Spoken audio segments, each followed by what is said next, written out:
Friends, we begin the season of Advent today, and as always, people ask me, how can we make Advent special as we prepare for Christmas?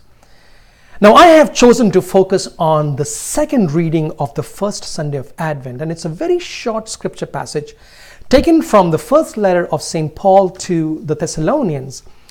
It's chapter 3, verse 12 to chapter 4, verse 2.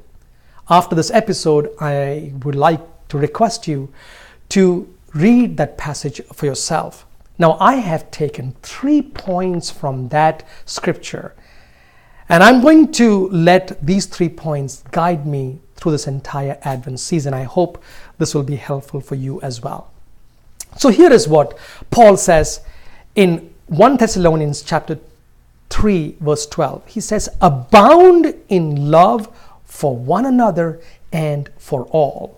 Now, I love this phrase, abound in love, because it says more than just love one another or even love your enemies. It says that we should be overflowing with love, that this should be an abundance of love within us. Now, be careful, because he also says that we should increase and abound in love for one another and for all. See, these days there is a temptation to love only those of our kind, those only from our nation, those only from our religion. See, at Christmas, Jesus did not just come only for Israel.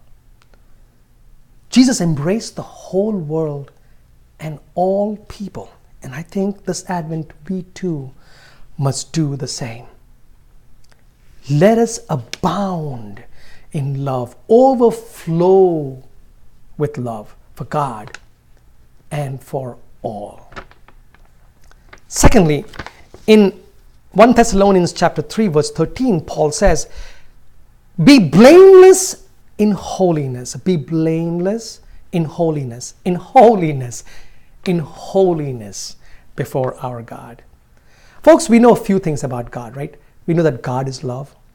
And then we also know that God is all holy. Now, Paul's advice to us that we try to be blameless in holiness before God, that's a tall order. How do we do that? So now in the Old Testament, holiness was measured by the laws that you followed. People knew how holy they were based on how faithful they were to the laws. Now, Jesus set a new standard. He said to us that for us to be holy, there should be total, uncompromised, and radical love of God, and total, uncompromised, and radical love of neighbor. And then he said that all the other laws, all the other commandments were fulfilled by these 2 commandments. So this Advent, if we did not love God a little more radically, and if we did not embrace our neighbor a little more radically, then I think we are wasting our time. The only way to be blameless in holiness before our God is to radically love God and to radically love our neighbor. In fact, I'm calling Advent a season of radical love. And thirdly, Paul says in 1 Thessalonians chapter 4, verse 1, he says, "Conduct yourselves to please God." Once again, to conduct ourselves in a way that we please God, well, that's a tall order, because we're human beings and God is God. And on the other hand, sometimes, never mind God, I can't fulfill my own expectations. What does it mean to be blameless before our God, to conduct ourselves in that way? And I think the answer is Jesus. See, Jesus' life is a model for us. In all things that we get involved in, there are 3 questions to ask. The first question is, how would Jesus think? The second question is, how would Jesus talk? And the third question is, how would Jesus act?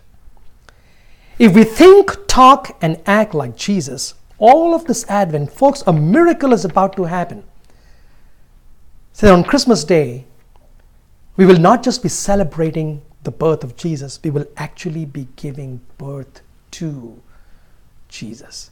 Because in our words, in our actions, and in our thoughts, we would have made Christ alive. How cool would that be, that we can be like Mary, birthing Jesus in our thoughts, in our words, in our actions. So in these 3 points, I hope you find meaning for this Advent. Have a blessed Advent.